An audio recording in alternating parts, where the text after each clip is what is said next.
Hi guys, I'm back with another video. So if y'all are curious as to why I'm wearing these glasses, it's because I'm going to talk about my Harry Potter party.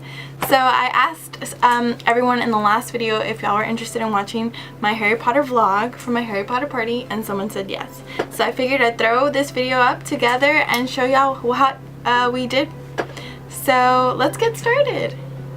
So I am actually going to talk about a little bit about my Harry Potter obsession. So if y'all want to see more about the vlog, I'll leave a timestamp so y'all can move ahead.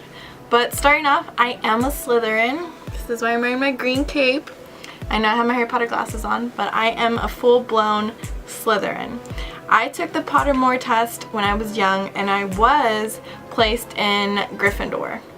But as I got older, I took it again, and I'm in Slytherin. I totally relate to Slytherin a lot more.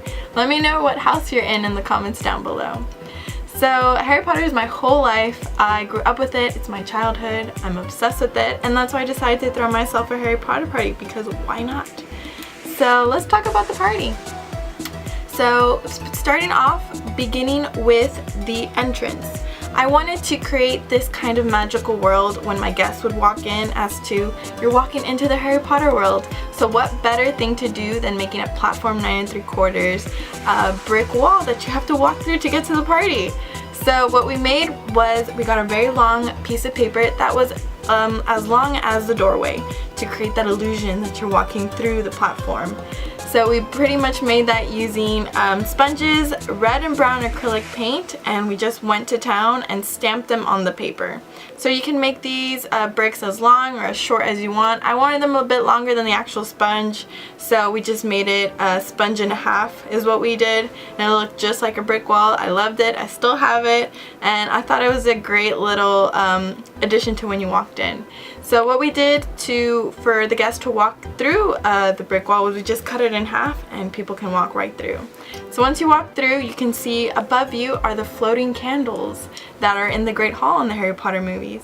You make those using toilet paper tubes, paint those white, put hot glue around the rim, paint that white too, and stick an LED candle in there. Make sure you glue that in, turn them on, and it looks just like the candle. Just to make it look like it's floating is you punch a hole through the tube, and you can stick fishing wire, since it's clear, and hang it up on your ceiling. It looks just like them.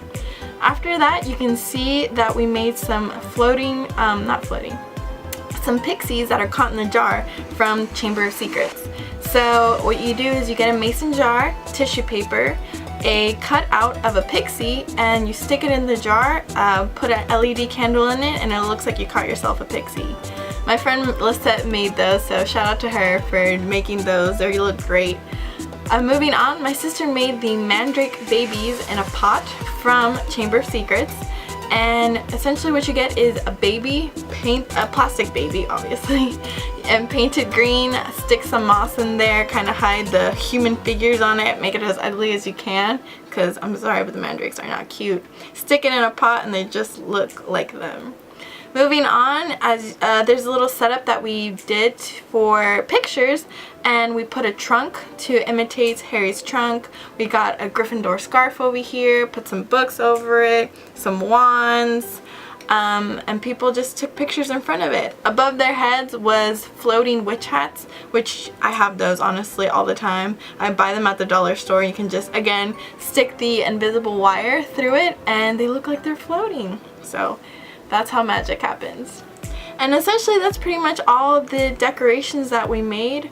The only one that's left is the Gryffindor beer pong. So if you're old enough to do this, I suggest doing it. It was a lot of fun. Basically what you get is the little sewing hoops that they sell, or just any kind of circle that you can find. Paint it yellow, stick a rod through it, hot glue gun that. I got some wine bottles, painted them yellow, put some sand in it, and stuck them in there, and all you have to do is throw it through the hoop, and it was great. It was very difficult. It looks easy, but it's not. And that was it for the props. Moving on to the food, we have two items that were inspired by the Harry Potter films. We have the little cakes that Hermione made for Crabbe and Goyle. and they were made by my friend, and what she did was, instead of the sleeping liquid that Hermione put in there to make Crabbe and Goyle pass out, she put the frosting of the 4 houses in there. So the colors were obviously yellow for Hufflepuff, blue for Ravenclaw, red for Gryffindor, and green for Slytherin. So when people would bite into them, they'd see their house color, and that's the house they were sorted in. The second item was my cake. It was the best cake ever. My mom made it. It was the cake that Hagrid had made for Harry in the Sorcerer's Stone. It was just like it. It was pink frosting with green letters. We misspelled my name and everything. So I loved it. It was great.